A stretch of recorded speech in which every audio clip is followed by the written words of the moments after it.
In this video, I'm going to show you 3 different ways to use leaves to create magical collage papers, and the last one is the best of all, so be sure to stay to the end. Hello, my name is Catherine Rains. I'm a mixed media collage artist, and welcome to Tune In Tuesday, where I share weekly art demos to expand your mixed media toolbox. If you see value in my art demos, I would deeply appreciate a thumbs up, and if you would subscribe to my channel below. Links for all the supplies to make these papers are down below under Show More. And you might want to also check out my free 5-day online workshop where I teach you how to use all the collage papers taught during Tune In Tuesday to make fabulous collages the very first try. So let's get into making collage papers with leaves.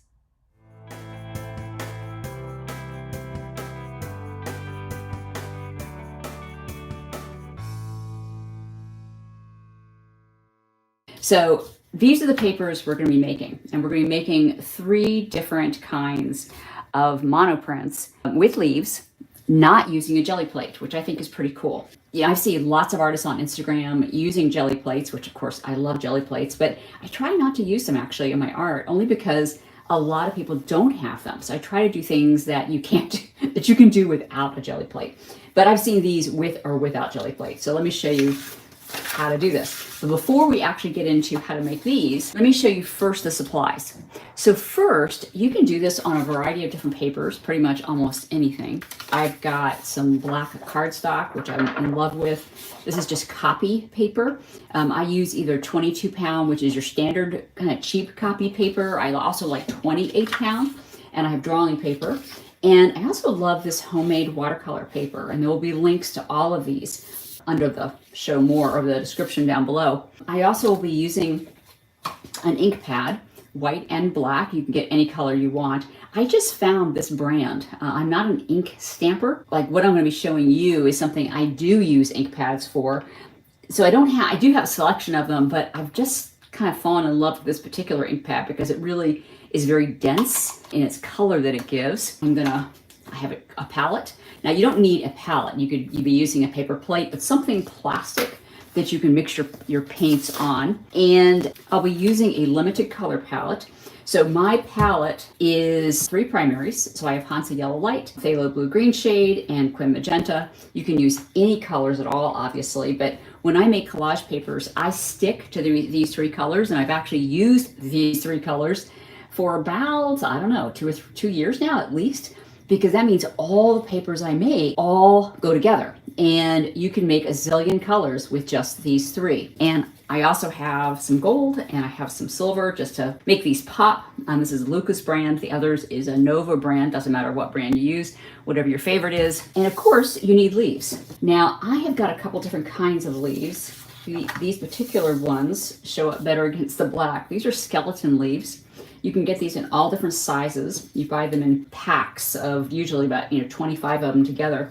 You can get them really large. They're very, very delicate. And what's interesting about these are real leaves. I don't know how they make these, but every single one of these is a unique leaf. And you can also use real leaves. So right before I came on, I went through my yard and picked out a variety of different leaves.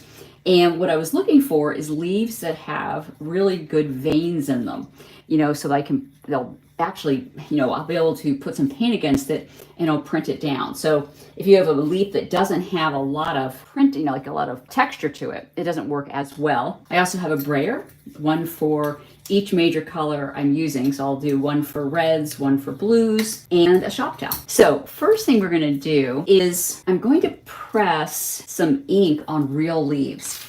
So let me get a pile of my leaves out here just so I can select from some that I like. There's all kinds of yummy leaves here. I live in a house that has about 100 trees in the backyard, which is great, except when there's a storm and then the trees fall down. So let me start by, I'm going to just randomly take one of these, and you want to choose the side that has more texture. Now this one in particular has good shapes on both, but the back side of this, you can see this, has really good texture underneath.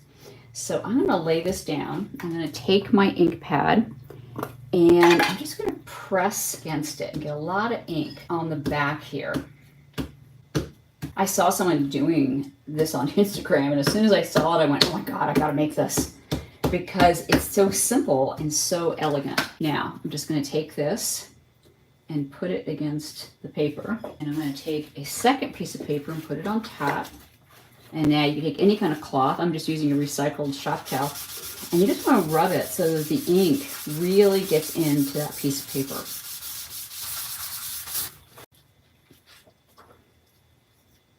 Now, it looks like it needed more ink, but that's still okay. So let me try another one. I like this little maple leaf. I'm going to do the same thing. Again, getting it really well inked is really the key here. This one seems to be taking the ink quite well. Put it down, and it's kind of fun to overlap them a little bit, at least to me it is. So again, put it down.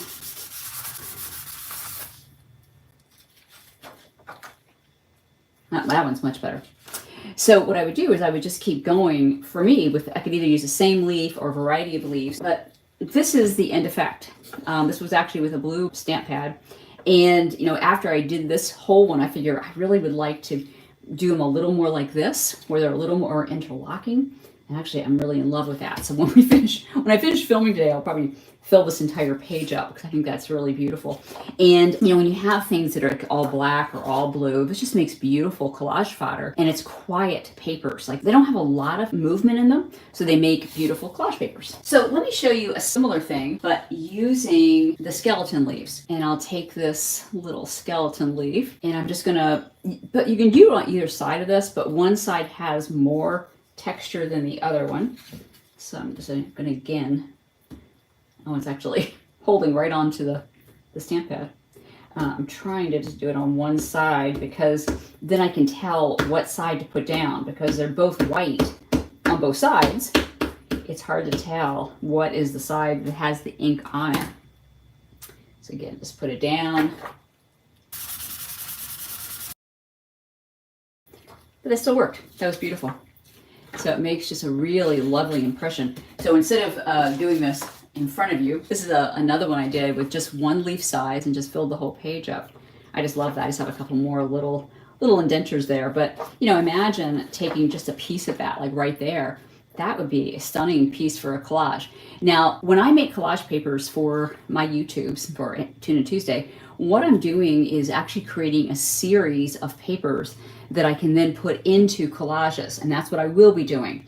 So this is the second paper out of 5. So once I get to 5 different kinds of papers, last week was crayon resist, I will actually have a video with you where I actually show you how to put them all into a collage. So this will be one of them. Now, another version of this is to do a white pad on ink paper. So I think that is really, that's just really beautiful as well. And again, I will keep going with this and put one here and put one in the little corners there because I really like the whole sheet completely filled up. Now, let's do one with paint. So I'm going to actually mix up some paint right here on the fly. So I've got my palette paper. Okay, I'm going for red. A little red out, a little yellow out. And the way I do this is I actually mix my paints right on the fly, like right together, because I actually like to have a variety of different colors on my brayer. Actually, probably want a little more yellow in there. Again, this is Quin Magenta and Hansa Yellow Light. So you take the leaf and you just roll out some paint on the side that has more veins to it. Put it down carefully without moving anything. Yeah, I'm gonna take this. I don't really need that shop towel. I can just press it out like this. Lift it up, hope for the best. Yeah, that's beautiful. And so let me try just another shape. But I think I'm going to, because I really want variation in color. So I'm gonna,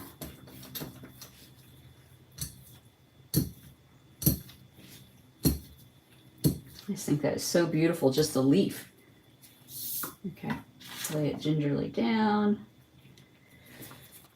This time I think I'm going to rub it. I think I might get a better impression if I get as much of that paint off as possible. I don't think my hand, just rubbing with my hand was enough. Let's see if this does better.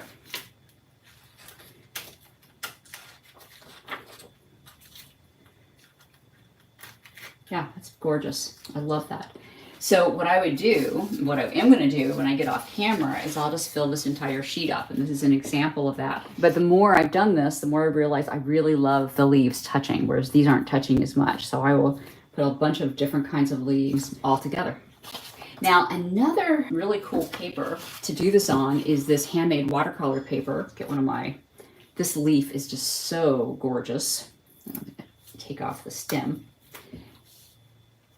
I don't know what this plant's called, but my deer that live in the neighborhood love this leaf, and it's surprising that I have any to use because the deer actually eat them before I have a chance to, what are they called? Someone here knows, I'm sure, what this plant's called. On the top of my tongue, what these things are called. So let's do it on the watercolor paper. It just makes such a gorgeous contrast. Grab it with a shot tab. And very cool. Now let me show you. So this is another example of that. Just put a couple on here. I just think that's beautiful. I love these. Let's try one with black paper. And this is probably my favorite way of doing this. So I'm going to, we'll just use this as a scrap here. And I want to take, I'm going to use this same paint. I'm actually even going to use this same leaf, but I'm going to add some gold to this. Probably a lot of gold. Oh, there we go.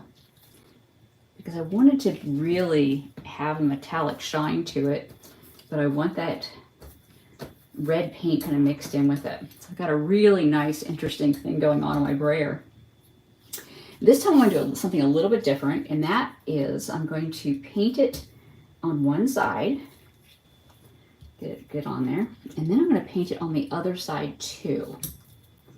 And you get two different kinds of effects here in terms of what the print will look like.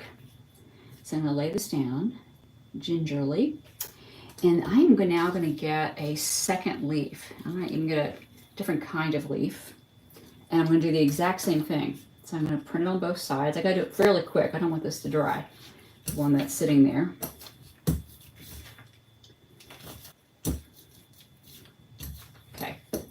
Now, I'm putting something like that. No, this time we're going to put a piece of black paper on top. Try to line it up. And now I'm going to get a double print, hopefully. So rub this thing, see if I can get as much of that paint off on both of the black pieces of paper as I possibly can. Oh, so get this one off. Totally gorgeous. Love, love. And I get a totally different effect on this one. I just think that is gorgeous. I just love that. So this is actually one I made a reel out of. This one needed a little more paint, but you know, it's all hit or miss. Let me show you a few others. So these are ones that I actually put on a short and a reel. I just absolutely love these. Let me show you what I actually have been doing with these with collage. I have been preparing to teach a workshop in Italy. And this is one of the prototypes. And I actually took a leaf, just like I just did, and embedded it into one of my collages. The reason I love these leaves so much for collage is because they have the energy of wherever you are. You know, so if you want to collage on the go, which is what I'm going to be teaching in Italy. I'm also teaching in Asheville if you want to see me in the States. Doing monoprints of leaves means you're actually taking energy from the area that you're in and putting it into your collage, which I think is a really cool thing to do. One more thing I wanted to show you. This is one of the ones that I had made earlier. It's dry now. Love, love, love this. And you can make this even more special by taking a little gold paint or some kind of metallic, like a bronze. There you go. And I've got a really tiny paintbrush. And I literally just paint in the veins. So I'm just highlighting to make this just a little more special. And it just, I mean, I think it's beautiful without this, but I love it with a little bit of highlights in the gold. I just love that. So you can see the the result of that. And I have one right here that I made. And this was actually one more, I probably wouldn't put as much as gold as I have here. I think just a little more subtle gold I like better. but it's one way to kind of elevate it even above what you see right here. Now I've got all this beautiful paint on my palette. So this can actually be turned into skins. So I actually have a YouTube on turning this into skins, but I've got some paint right here. So I'm just going to take whatever loose paint I have and kind of add it to this, because now this is a piece of gorgeous collage fodder. I did that. This is another one. So none of this is wasted. So I can use a skin off of this. I can just take the regular old, this is my, my paper that I was using off of here, and, turn it into yummy, this is highly textured paper because of the brayer. And I believe that's all she wrote. So I think that we are done. So thank you everyone for hanging out with me, and I will see you here next week for Tune In Tuesday. To learn how to make many more types of collage papers, check out these video links, and be sure to join my free 5-day online class, Collage Kickstart, where I show you how to create 7 more types of collage papers and transform them into fabulous collages the very first try. The link to sign up is in the description box below. And if you haven't already subscribed to my channel, I would be deeply grateful if you did. And I will see you next week for Tune In Tuesday at 2.